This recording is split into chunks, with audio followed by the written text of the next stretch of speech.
That ugly shop has to go. I'm parking here till you fix it. That's what the HOA president screamed as she drove her pearl Mercedes straight into my open workshop bay.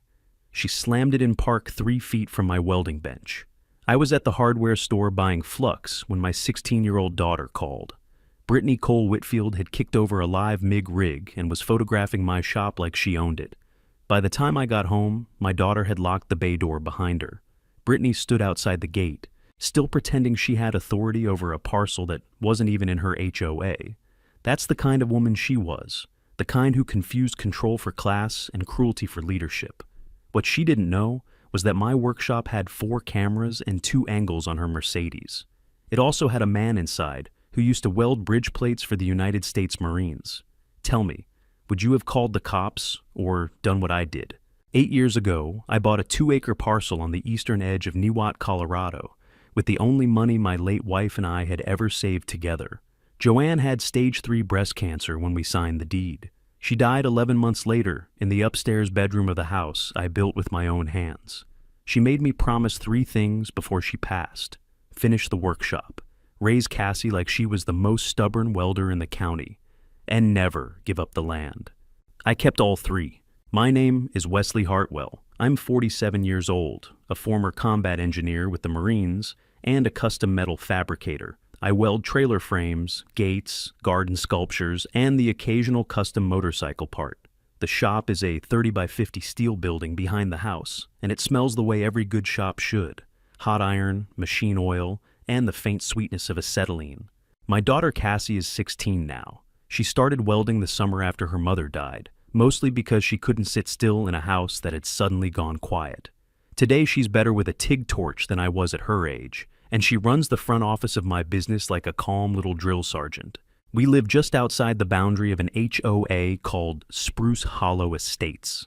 Outside it, not inside it. The plat map drawn in 1987 is very clear about that line. Our parcel is unincorporated Boulder County land, and the only people with legal authority over what I do here are the county clerk, the county sheriff, and the planning department. Nobody told that to Brittany Cole Whitfield. Brittany is the president of Spruce Hollow Estates, and she has been for 9 years.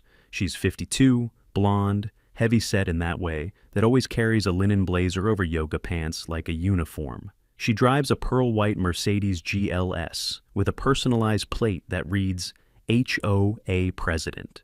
Her husband, Drew, sits on the Boulder County Planning Commission. Together, they treat our subdivision the way feudal lords used to treat a peasant village. They collect tolls. They issue edicts. They decide whose fence is the wrong color. I met her for the first time at the mailbox cluster, a year after Joanne died. She introduced herself by handing me a welcome to the community packet for a community I didn't belong to. I tried to be polite. I told her my parcel wasn't part of her HOA. She smiled the way some people smile when they're already deciding to ignore you and said, "Oh, we consider the whole hollow our community." She made the word community sound like a leash. The next month, a violation notice appeared on my gate. The complaint was that my workshop produced industrial-grade noise that disturbed the aesthetic harmony of Spruce Hollow Estates. The fine was $200. The notice was on Spruce Hollow letterhead, signed by Brittany. I taped it inside my office wall and laughed. 3 weeks later, another one, then another. By the end of that first year, I had 11 of them. Each one was about something different: the corrugated metal roof, the forklift in the side yard, a pile of scrap I'd been organizing for a sculpture, the wedding band welds on a piece of fence Cassie had practiced on after school. I never paid a cent. Every notice went into a manila folder marked SH-HOA, the same way my Marine buddies used to organize after action reports. Joanne used to tease me about my filing habit. She said I treated paperwork like a religion. Turns out that habit was about to save my workshop, my livelihood, and possibly my daughter's future. I just didn't know it yet. The pattern got bolder in the second year. It was a Tuesday in late April when Brittany pulled into my driveway uninvited. I'd just lit a brazing rod when I heard the Mercedes door slam and her voice cut across the gravel like a circular saw hitting a nail. Wesley, we need to talk about your situation." She had a clipboard. The clipboard always meant trouble. She wore a salmon linen blazer and white slip-on sneakers that were already showing brake dust. and she walked into my open bay like she was inspecting a kitchen at a 4-star restaurant. "You can't be in here," I said. "It's an active workshop. There's slag on the floor." "I'm performing a community compliance walkthrough," she said, "on private property that isn't part of your community." She laughed at that. Actually laughed, like I'd said something charmingly stupid. Then she pulled out a typed letter on Spruce Hollow Estates letterhead and held it out as if it were a court order from God. "Cease and desist. You have 30 days to remove all commercial fabrication equipment from the premises, or the association will pursue legal action." I read it. I didn't say anything for a long moment. The brazing rod cooled on the bench. Then I walked her, gently, back through the bay door. I shut it behind us. I went into the office. I came back with a copy of my recorded deed and the 1987 plat map, both folded and creased from 100 prior arguments. I laid them on the hood of her Mercedes. "Read the boundary line, Brittany, the dotted one. You see this little notch where the road bends? That's the edge of your HOA.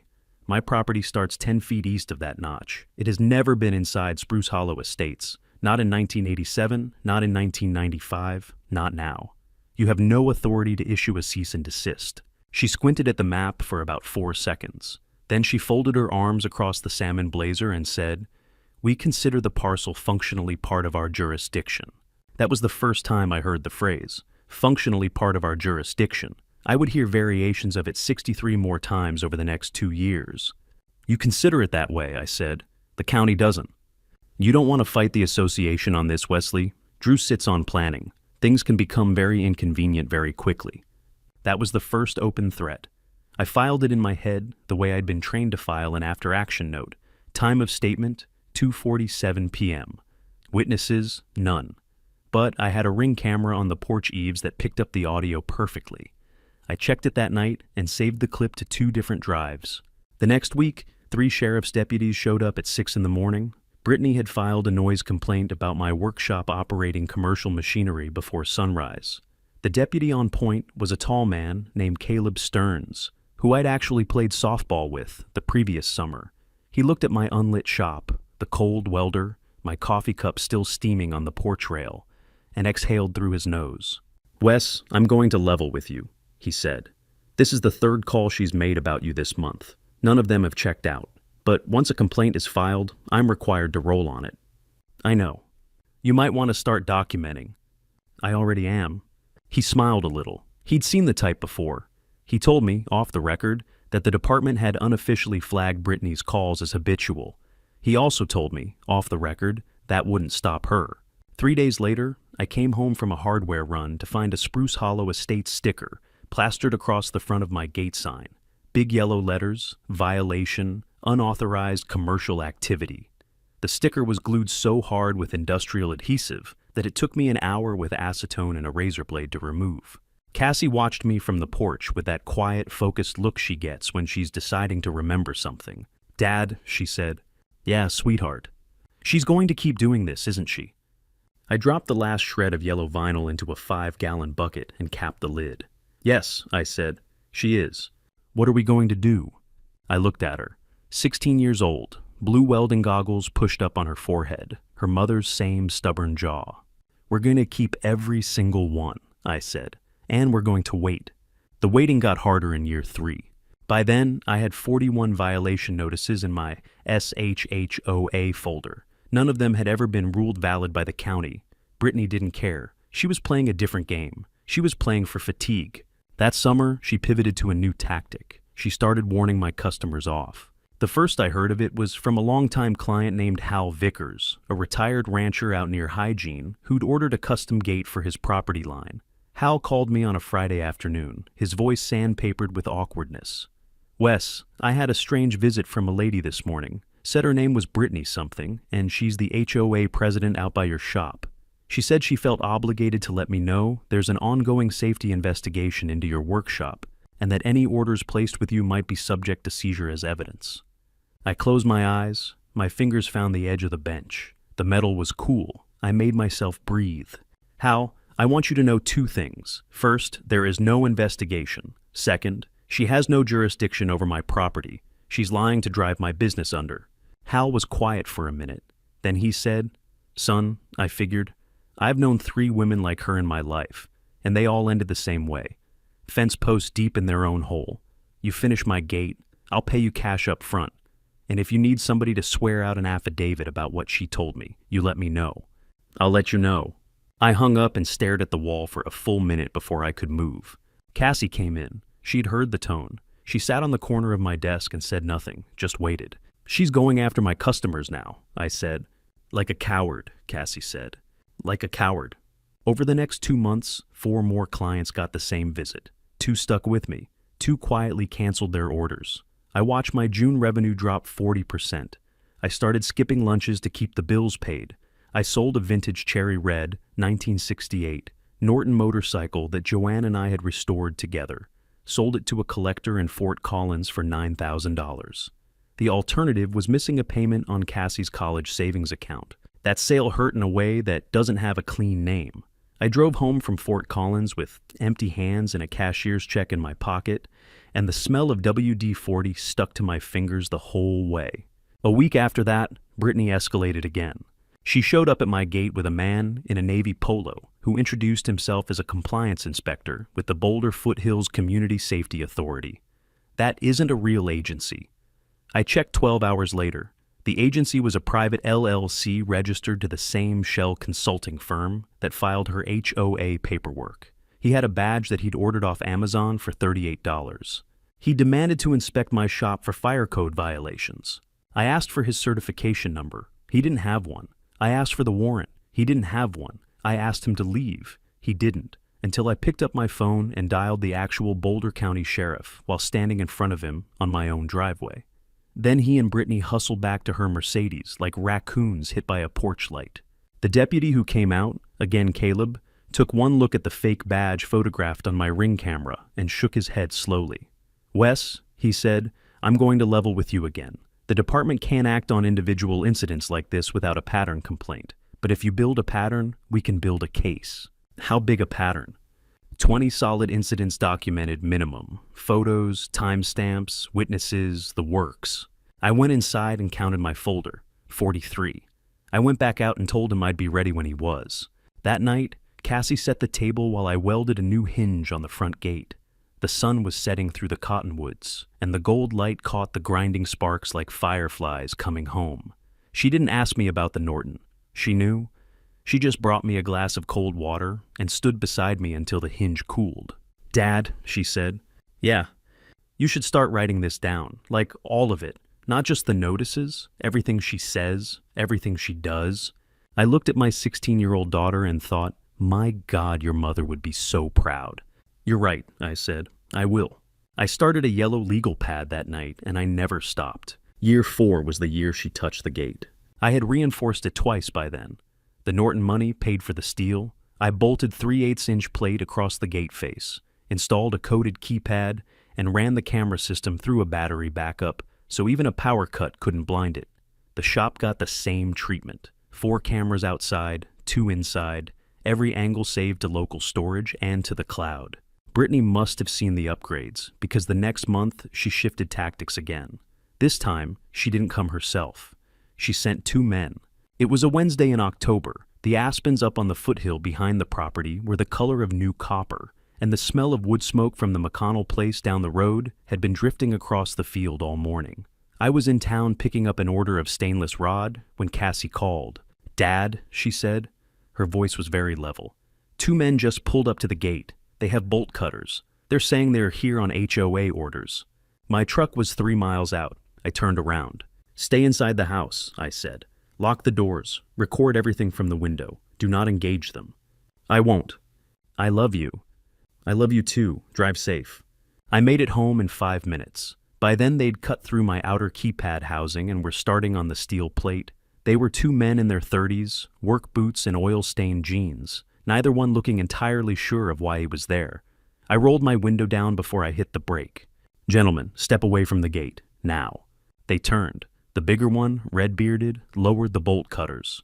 "We were told this property had a court order for gate removal. HOA hired us." "You were told a lie. This property is not part of any HOA. I have it on recorded deed. You are committing criminal property destruction." The smaller one paled visibly. The bigger one frowned. "We got a work order, says right here." He held up a tablet. The screen showed a fake order on Spruce Hollow Estates letterhead, the signature line blank where a court signature should have been. "That document is forged," I said. I kept my voice flat, the way I used to talk down young Marines about to make a bad decision. "I am going to call the sheriff in approximately 30 seconds. If you are still here when I do, you become defendants. If you leave now, you stay witnesses. I have video of everything you've done so far, and I'm willing to share that video with your employer, your defense attorney, or both. Your call." They didn't even argue. They threw the bolt cutters in the back of their truck and were gone in under 90 seconds. I got a clean license plate, a clean shot of both faces, and audio of the bigger man saying on camera, "Yeah, the HOA lady hired us. Brittany said it was a compliance job." I stood there a long time after they pulled away. Cassie came out of the house. She stopped about 10 feet from me and stood, hands shoved deep in her jacket pockets, looking at the cut housing and the scuff marks on the plate. The sun behind her made her hair shine the same red as her mother's. "Are you okay?" she asked. "Yeah." They cut Mom's gate. I had welded that gate the year after Joanne died. Her initials, JLH, were tucked behind the lower hinge so you couldn't see them unless you were lying on your back in the gravel looking up. Cassie knew about them. Brittany did not. "It's just steel," I said quietly. "We can fix steel."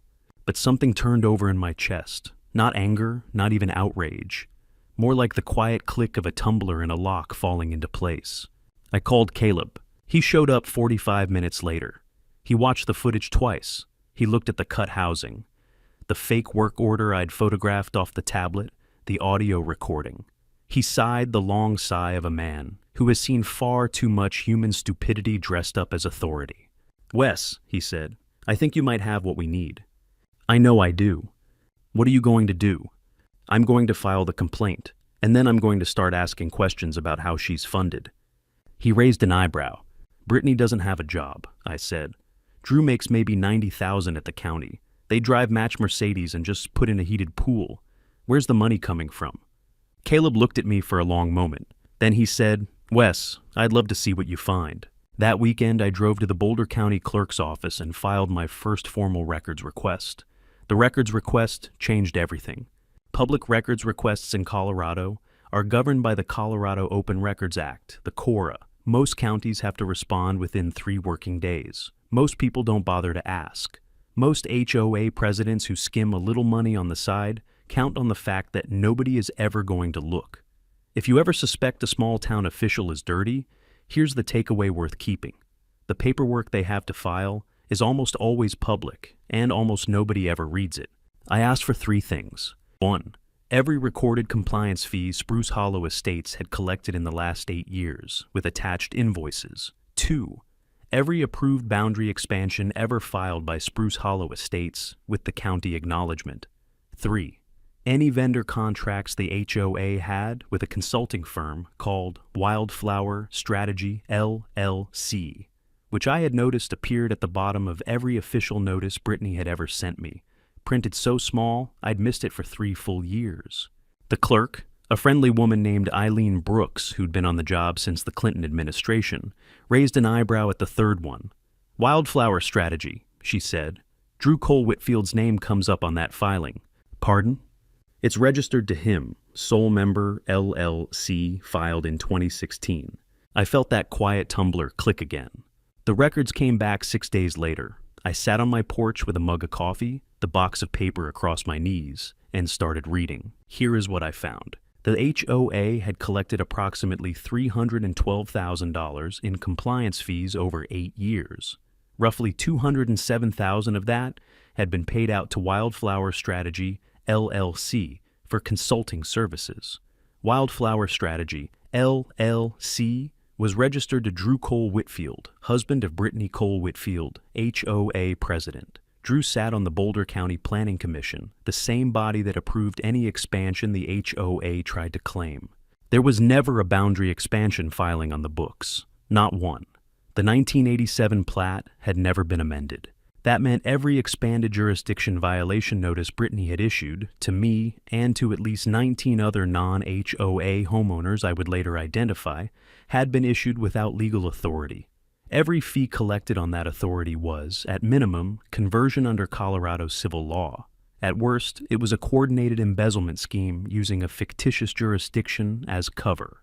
And every dollar of it had been laundered through her husband's shell, LLC, contracted by an HOA she chaired, signed off by a planning commission he sat on.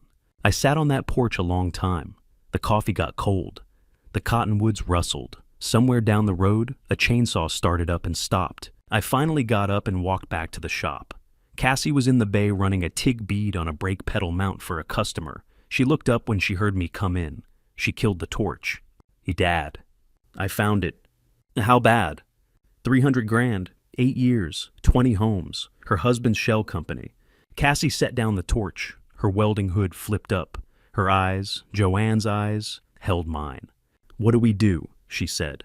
We don't move yet. She doesn't know we know. If we move too early, Drew warns her, they shred records and the case evaporates. So we wait. We wait and we build. She nodded, slowly, then she said something I have replayed in my head ever since. Mom would have loved this. I laughed. It came out a little wet around the edges. Yeah, I said. She would have. Joanne had been a paralegal for 16 years before the cancer. She would have read every page of those records over coffee and circled the parts that mattered with a red pen. She would have known exactly what to do. Now her daughter and I were going to do it for her. The next 8 months were the quietest of my adult life. I did 3 things in that time. I built a case, I built a structure, and I built a community. The case came first. I scanned every violation notice into a single binder, organized chronologically, cross-indexed to the audio and video clips that backed each one. I drove out and visited every non-HOA landowner whose name appeared on a Spruce Hollow compliance invoice. There were 19 of them. 16 still lived in the area. 12 had paid Brittany at some point, mostly in amounts between $200 and $800, because they were either intimidated or just tired. 2 had been driven entirely out of their homes by her noise and code campaigns and were renting in Longmont. I took statements from every one of them. Joanne's old paralegal habits surfaced as I worked. I made each witness sign and date their statement, attached photographs, and tagged everything in a master index. If you ever go after someone like Brittany, here's a thing worth knowing. A single complaint is a grievance. 20 parallel complaints, signed and dated, is a pattern. Patterns are what move district attorneys. The structure came second. I retained an attorney out of Longmont named Pamela Whitcomb, an older woman with a gray bob and the unhurried smile of someone who had once worked civil rights cases in the 70s and never quite stopped. She read my binder in 3 hours and called me back the same afternoon. Mr. Hartwell, she said, this is the cleanest civil RICO predicate I have read in a decade. I'd like to take it on contingency. What does that mean for the criminal side?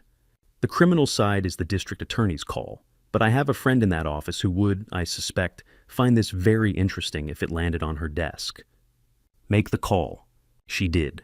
Meanwhile, I started reinforcing the shop, not aggressively, just enough. I rebuilt the gate with a code-activated steel crossbar, the kind that has to be retracted before the gate can swing. I doubled the cameras inside the workshop, including one on the main bay door that pointed into the shop, in case anyone ever tried to enter while I was gone. I installed a clean MIG setup near the front of the bay, a setup that, if you didn't know better, looked like it had been left in mid-job. The truth was that it was bait, the sort of detail my old commanding officer used to call a tripwire of opportunity.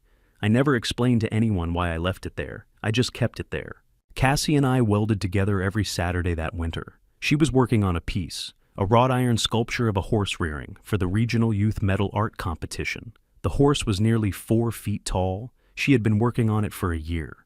The detail in the mane alone took her 70 hours. I have never been more grateful for any 70 hours of my life. The community came third. I started inviting the other non-HOA landowners over on Sunday afternoons. We sat on the porch and we talked. We were not, any of us, particularly political people. We were retired ranchers, a small engine mechanic, 2 school teachers, a woman who restored antique pianos, and a Vietnam veteran who farmed honey. What we had in common was that Brittany Cole Whitfield had pretended to govern us for years. We compared notes. We compared invoices. We compared the small humiliations she had inflicted, one envelope at a time. By February, I had not only 19 statements, but a coalition. We named ourselves, half-jokingly, the East Hollow Owners Association. We elected the Vietnam veteran, a quiet man named Earl Pendergast, as our chairperson. We started a shared file. We started a small monthly potluck. None of this was illegal. None of it was even adversarial. It was, on its face, neighbors getting to know each other. But it gave us a structure, and it gave us solidarity. In late March, Pamela called me. The Boulder County DA's office had reviewed the materials. They had quietly opened an investigation into Wildflower Strategy, LLC, and Spruce Hollow Estates compliance fees. They asked us to sit on the information and keep doing exactly what we were doing. How long? I asked. 60 to 90 days, Pamela said. They want a clean predicate. Don't tip her off. I won't. I hung up the phone. The shop was quiet. Cassie was sitting on the bay step, sanding the horse's hoof. The sun was warm on the gravel. The whole property smelled like cut iron and pine. I went outside, sat down on the step next to my daughter, and said nothing. She didn't ask. She just handed me a piece of sandpaper. Brittany sensed the silence. Predators almost always do. They get suspicious when the prey stops twitching. By April, she could see that I had stopped responding to her notices, that her violation stickers were being calmly removed and filed without protest, that 2 of her favorite intimidation tools had simply stopped producing the reactions she had built her authority on. She didn't know about the records request. She didn't know about Pamela. She didn't know about Earl. But she knew, the way an old shark knows a current has shifted, that something was wrong. So she escalated, hard. The first move was social. She posted on the neighborhood Facebook group, the one Drew managed as moderator, a long, careful, plausible-sounding statement of concern. It accused me by name of operating an unlicensed industrial hot work facility within 500 feet of family homes. It described my workshop as a fire hazard and a potential explosive risk. It implied, without quite saying, that Cassie was being raised in an unsafe environment by a mentally unwell veteran. That last part was underlined. The post was shared 492 times in 3 days. I did not respond to it. Pamela had told me not to. The post went into the binder. The second move was bureaucratic. She filed a formal complaint with the Colorado Department of Public Health and Environment alleging illegal hazardous waste storage at my shop. CDPHE sent an inspector out within a week. The inspector was a woman in her 60s named Lana Brock, who had been doing the job since the 80s and could spot a frivolous complaint from a county away. She walked my shop, looked at my labeled, dated, properly stored containers, looked at my OSHA placards, looked at the spotless floor Cassie had mopped 3 days earlier, and said, "Mr. Hartwell, I'm filing this as unfounded. Whoever sent this in has done it before, hasn't she?" Yes, ma'am. She wrote me a courtesy copy of the unfounded finding and added, off the books, a comment that CDPHE was beginning to track Brittany's complaint pattern across multiple homeowners. That copy went into the binder too. The third move was where she crossed a line that no parent ever forgets. On the morning of April 17th, a Boulder County social worker named Teresa Halliburton knocked on my door. She was holding an iPad and looked deeply uncomfortable. She explained gently that a report had been filed alleging that my 16-year-old daughter was being exposed to dangerous industrial chemicals and engaging in unsupervised heavy machinery operation, and that Cassie had been observed working barefoot near welding equipment. Cassie has never welded barefoot in her life. She has a pair of steel-toed Wesco boots she saved up 6 months to buy and treats like an heirloom. Teresa wanted to interview Cassie. Cassie agreed. She walked Teresa through the shop, point by point, explaining her PPE rituals, her welding logbook, her American Welding Society junior certification. Yes, that is a real thing.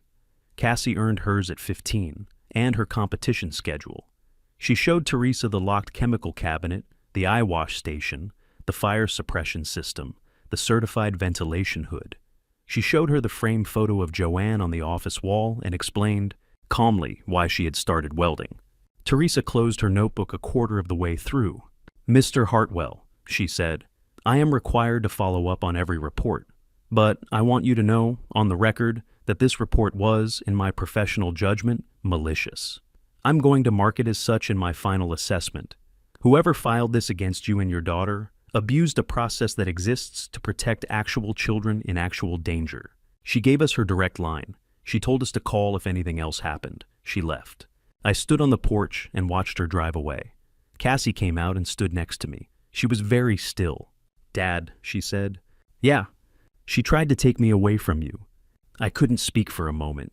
"Yes," I said finally. "She tried. I want to be there when it ends." "You will be?" "Promise." "I promise." That night I called Pamela. I told her about the CPS report. I told her about Teresa Halliburton's statement. There was a long silence on the other end of the phone. "Wesley," she said, "I want you to listen to me very carefully. The DA's office has just completed their pre-charging review. They have enough." "Enough for what?" "Enough to indict on 6 counts. Theft, conspiracy to commit theft, filing false reports, attempted intimidation of a witness, 2 counts of forgery.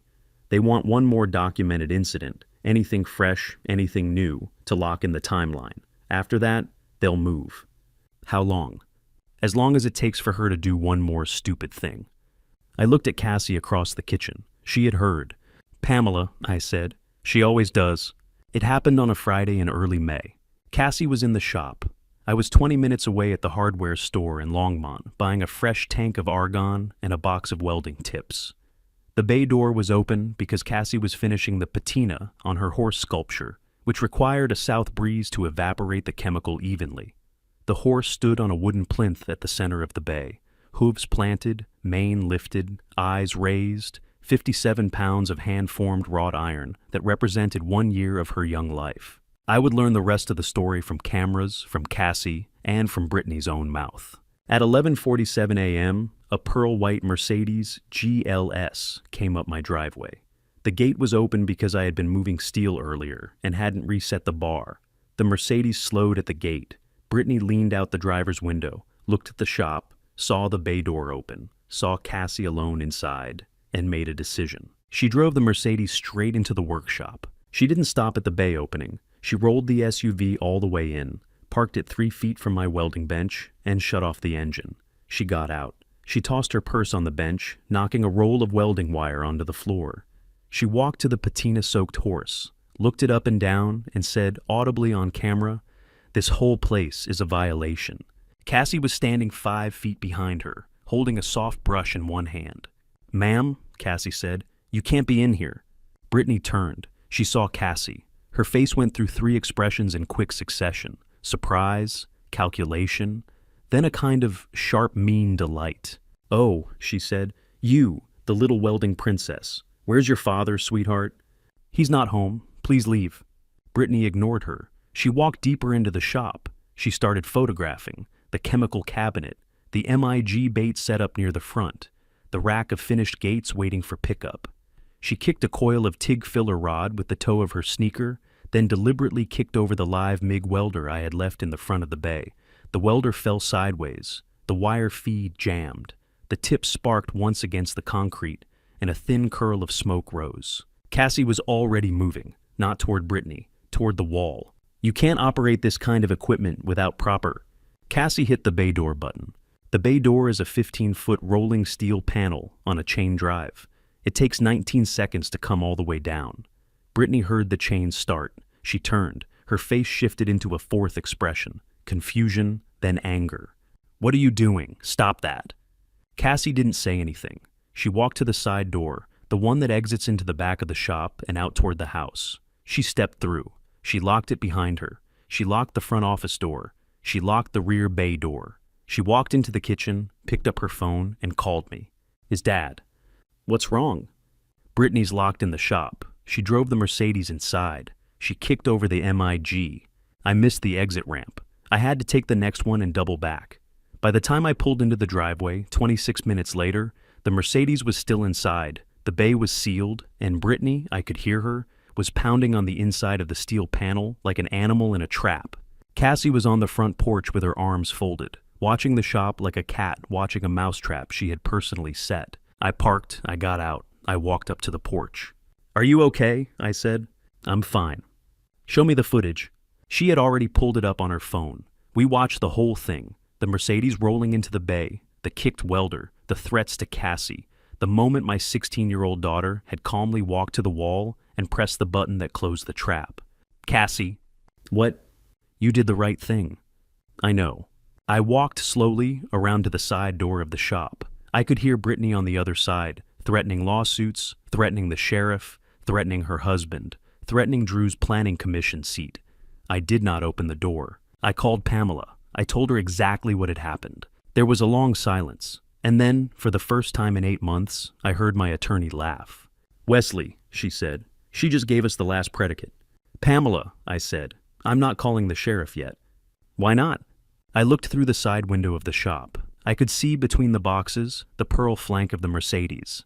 I could see the welding bench. I could see my tools. "Because," I said, "I think it's time we talked about evidence preservation. What I did over the next 90 minutes will be argued about in Boulder County for the next 10 years. Pamela has explained it twice in deposition. I will explain it here exactly as it happened. I called the sheriff's department. I asked specifically for Caleb Stearns. I told him there had been a criminal trespass at my shop and a forcible entry of the curtilage by a passenger vehicle, and that the suspect was currently inside my secured workshop and refusing to leave. He asked if anyone was hurt. I said no. He said he would be there in 20 minutes with backup. He asked me not to engage further. I told him I would not. Then I went into the shop through the side door. I did not approach Brittany. She was sitting in the driver's seat of her Mercedes on her phone, screaming at someone. I would later learn it was Drew, about how I had kidnapped her vehicle. She did not see me.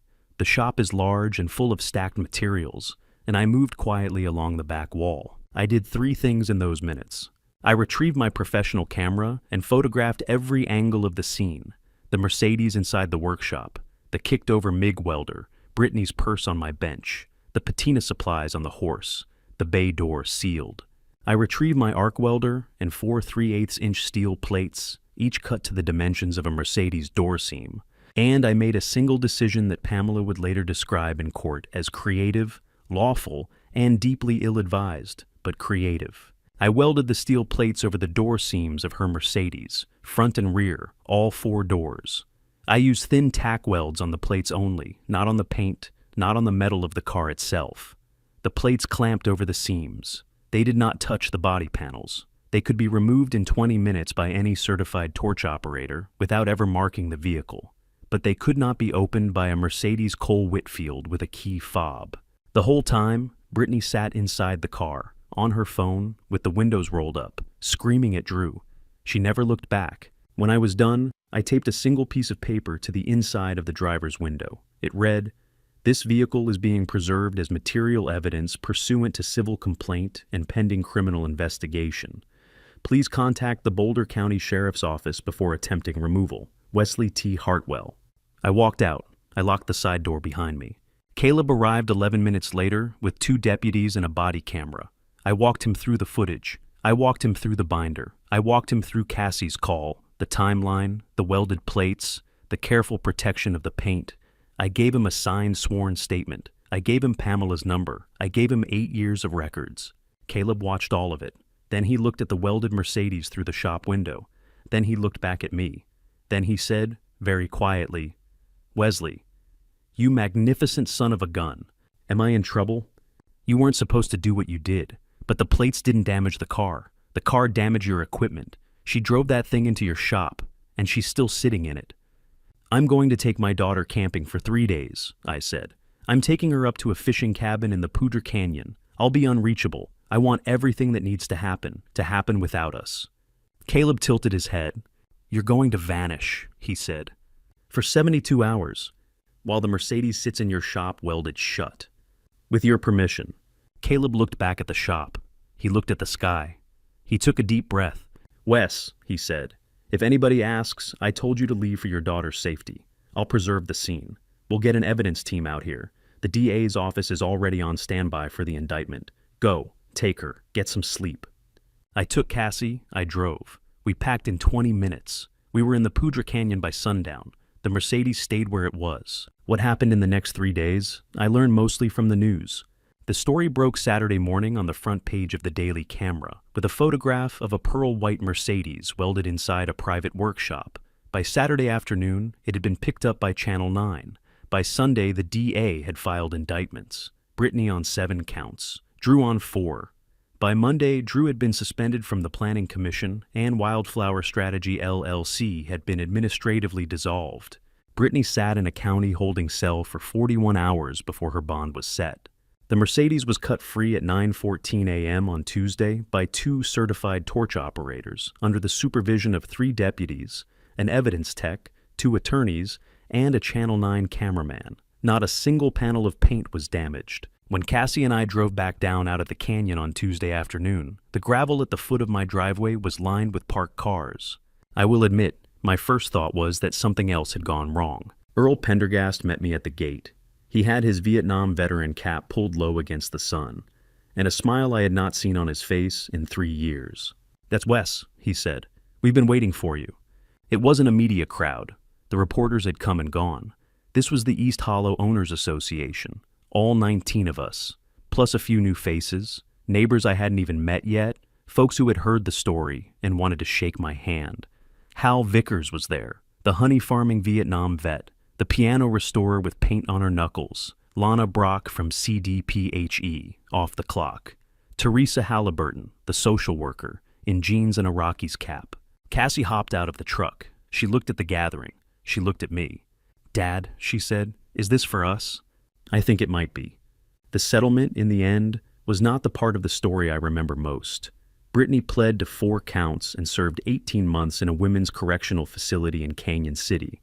Drew lost his planning seat, lost his consulting LLC, and now sells insurance out of an office near the Pearl Street Mall. The HOA was restructured under court-appointed receivership and bylaws that explicitly bar any expanded jurisdiction claims. The compliance fees were ordered returned to every homeowner who had been billed. My share alone, between civil settlement and recovered fees, came to a little over $240,000. I gave most of it away. Cassie and I sat down at the kitchen table the week after the receiver's order. We talked for 3 hours. Then we drove down to Niwot High School and met with the principal, a tired and kind man named Hector Marsh, and we proposed something. We called it the Joanne Hartwell Trade Scholarship. It funds full tuition, certification fees, equipment, and PPE for 2 female students each year at the Boulder County Trade School. Welding, machining, electrical, plumbing, automotive. 2 girls, every year, for at least the next 20 years. The first scholarship was awarded the following May. The recipient was a 17-year-old named Marisol Buchanan, who wanted to learn diesel mechanics because her mother drove a long-haul rig, and she wanted to ride along someday. She cried when she opened the envelope. I cried watching her. Cassie won the Regional Youth Metal Art Competition with her wrought iron horse. She is now 18, in her 2nd year at Colorado School of Mines, studying materials engineering, and she still runs my office on weekends like the calm little drill sergeant she has always been. I still weld every day. The shop is still standing. The gate has Joanne's initials behind the lower hinge. The cottonwoods still rustle. A few weeks ago, on a Sunday afternoon, the East Hollow Owners Association met for our quarterly potluck. Earl brought venison chili. The piano restorer brought cornbread baked in a cast-iron pan that had belonged to her grandmother. Teresa Halliburton brought her 2 daughters. We sat on my porch and we ate and we laughed, and we watched the light turn copper on the foothill behind the shop. Cassie sat next to me on the porch swing for a few minutes between conversations. She bumped my shoulder with hers. "Dad," she said. "Yeah, sweetheart. That Mom would have loved this." I looked out across my land, the shop, the gate, the neighbors on the porch, the horse sculpture, polished now and standing on a stone pedestal beside the front walk. "Yeah," I said, "she would have. If you've made it this far, do me one small favor. If you've ever been bullied by a fake HOA, a fake authority, or a fake jurisdiction, drop a line in the comments below and tell me about it. Tell us what happened. Tell us what you wish you had done. Someone reading this needs to hear your story. And if you want to see the next case, the one about the HOA treasurer who tried to seize a Korean War veteran's pickup and ended up in federal court, make sure you're subscribed. We post a new story every week. I'll see you on the next one. If you boil this whole story down, what really happened is simple. Brittany Cole Whitfield didn't lose because Wesley got angry. She lost because Wesley kept recourse. For 3 full years, she scouted on the same thing every petty tyrant counts on, that the people she was bullying would get tired and start fighting. What she never understood is that a quiet man with a manila folder and a daughter to protect is more dangerous than any loud one. Every notice she sends became evidence. Every false complaint became a pattern. Every threat became proof. The lesson tucked inside this one it was saying out loud. If somebody is abusing fake authority over you, don't argue with them. Document them. File the public recourse request. Talk to your neighbors. Build the binder. The law does work, but it's work for the people who show up to it prepared. If you ever been bullied by an HOA or a fake jurisdiction of any kind, drop a comment and tell us about it. And if you want to see next week's story, the one about the HOA treasurer who tried to see a Korean War veteran pick up and ended up in federal court, make sure you subscribe. I'll see you on the next one.